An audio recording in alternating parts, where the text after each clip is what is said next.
Canada has declared its deep concerns to the top intelligence and security officials of the Indian government. Last week at the G20, I brought them personally and directly to Prime Minister Modi in no uncertain terms. Any involvement of a foreign government in the killing of a Canadian citizen on Canadian soil is an unacceptable violation of our sovereignty. So this is where we enter the twilight zone. But it's a twilight zone, again, everything is a point of observation. A twilight zone to a mainstream journalist will be perfectly bloody logical to someone who's done 50 years or so, or 25 years, or how many years it is of research into something. This is an important point about perception. One of the greatest ways that humanity is controlled is by the suppression of the sense of the possible.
Welcome to the show. You're watching Axiom series on WBYTN, the Wild Bill YouTube network.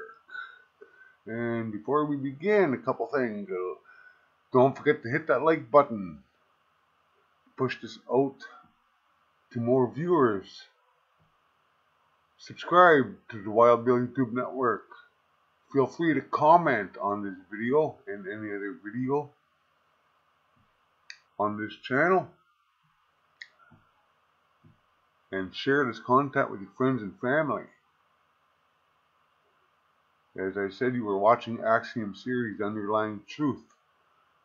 And just a reminder, what is meant by Axiom series is no matter what you hear, no matter what you talk about, no matter what you watch on TV, read in the paper, see on YouTube, see on the internet, there is always another side to that story, and there is another side to this story that I'm going to bring forward right now. I just saw this story on X, formerly Twitter, and it was by True North. And they put up a video about Justin Trudeau investigating a possible assassination of a Canadian citizen, possibly perpetrated by agents of India.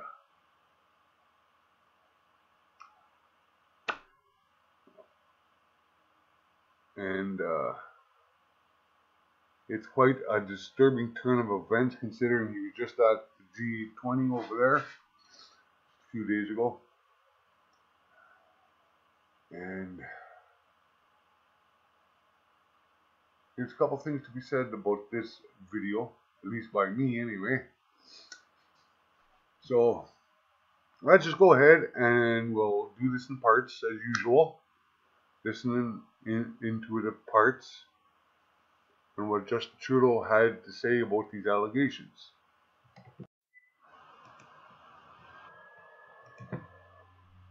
I want now to speak with all Canadians. Over the past number of weeks, Canadian security agencies have been actively pursuing credible allegations of a potential link between agents of the Government of India and the killing of a Canadian citizen, Hardeep Singh Nijjar. Canada is a rule of law country. The protection of our citizens and defence of our sovereignty are fundamental. Our top priorities have therefore been, one, that our law enforcement and security agencies ensure the continued safety of all Canadians, and two, that all steps be taken to hold perpetrators of this murder to account. Canada has declared its deep concerns to the top intelligence and security officials of the Indian government. Last week at the G20, I brought them personally and directly to Prime Minister Modi in no uncertain terms. Any involvement of a foreign government in the killing of a Canadian citizen on Canadian soil is an unacceptable violation of our sovereignty. Wow. Well, there it starts. Pretty decent words put forth by Justin Trudeau. But honestly, and I gotta tell you the truth here, because they are coming from Justin Trudeau, they don't hold much strength to me, and I don't think they hold much strength to anyone else in the world, in particular because Justin's performance so far, the world can see what he's done to this country. And it seems as though he does not care about the sovereignty of this country, considering the fact there appears to be ample evidence that he and the Liberal Party has accepted money from China.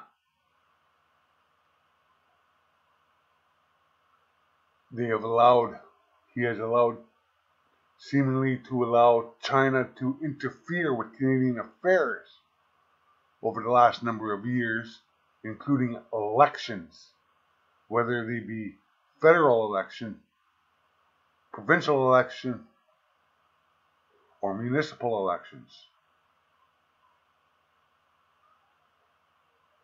Further, Justin Trudeau has allowed China to establish police stations on Canadian soil.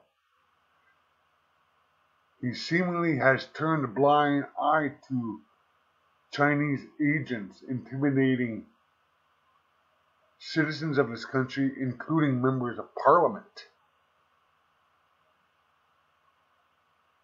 So when he talks about protecting the sovereignty of this country and the rule of law,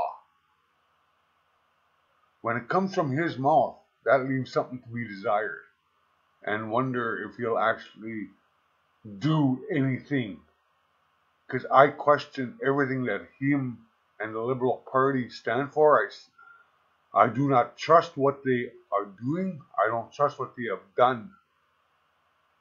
Because it is a shame that this person had to die, and if he did die on Canadian soil, and if it turns out that he did die at the hands of agents of India, well, it's seemingly Canada wants to, at least this government of Canada, the current government of Canada, wants to bring violence onto this country because he's doing double talk. He's turning a blind eye to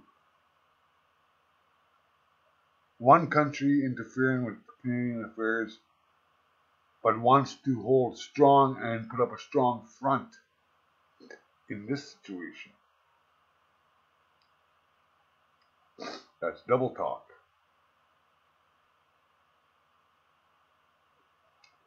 I feel for the person that has died, and it is a shame that he did die. And if it was a murder, wow. I really don't know what to say about that, actually, because I don't know enough about the facts about it. But what I am seeing is that at this moment, Justin Trudeau and the Liberal government are engaging in nothing more than double talk right now, and trying to put up a strong front, because, you know, let's go on and see what else he has to say about the situation. It is contrary to the fundamental rules by which free, open, and democratic societies conduct themselves. As you would expect, we've been working closely and coordinating with our allies on this very serious matter. In the strongest possible terms, I continue to urge the Government of India to cooperate with Canada to get to the bottom of this matter. I also expect it to reiterate that its position on extrajudicial operations in another country is clearly and unequivocally in line with international law.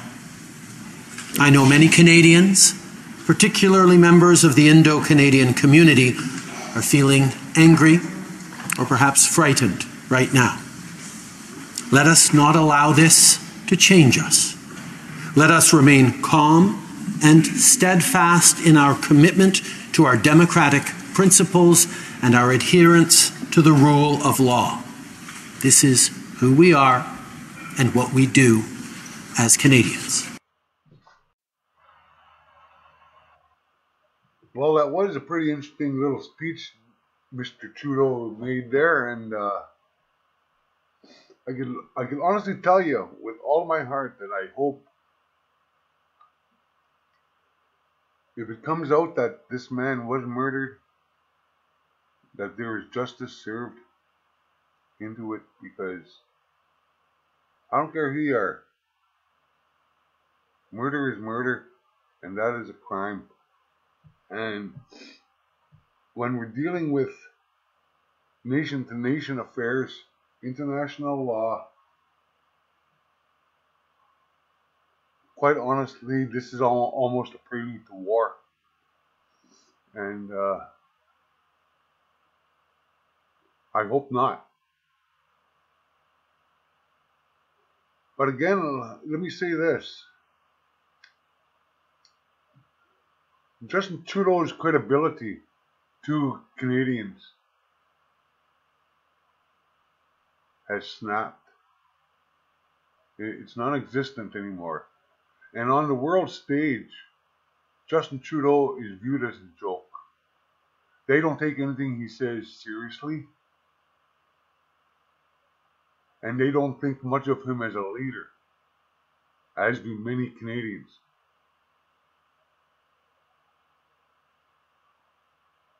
And I could just imagine the response India is going to have now from this speech. Because when I hear things like this, of a foreign government in the killing of a Canadian citizen on Canadian soil is an unacceptable violation of our sovereignty. It is. And this, in the strongest possible terms, I continue to urge the Government of India to cooperate with Canada to get to the bottom of this matter. the only response that I hear coming from India is this. You're like a toothless old Krishna cat, trying to frighten us with your roar. So with that, thanks for watching. Don't forget to like this video. Feel free to comment, subscribe to WBYTN, and don't forget to share this content with friends and family. Until next time, Pamapi. So, controlling the sense of the possible, because if you're doing things out here, and you've got the sense of the possible here, then when people like me say, this is what's going on, that goes, you're bloody mad, that's not possible, that can't be going on. And the biggest problem is that, and it's not every one of them, by the way, I was talking to one the other day who was very kind of intelligent, involved in all this, but this, in general, is my experience after 25 years of the perception of the possible of a mainstream bloody journalist. And that's why people who speak the greater truth, and have done throughout the period of the media, have invariably been ridiculed and dismissed, because that cannot perceive that the possibility that it can be true.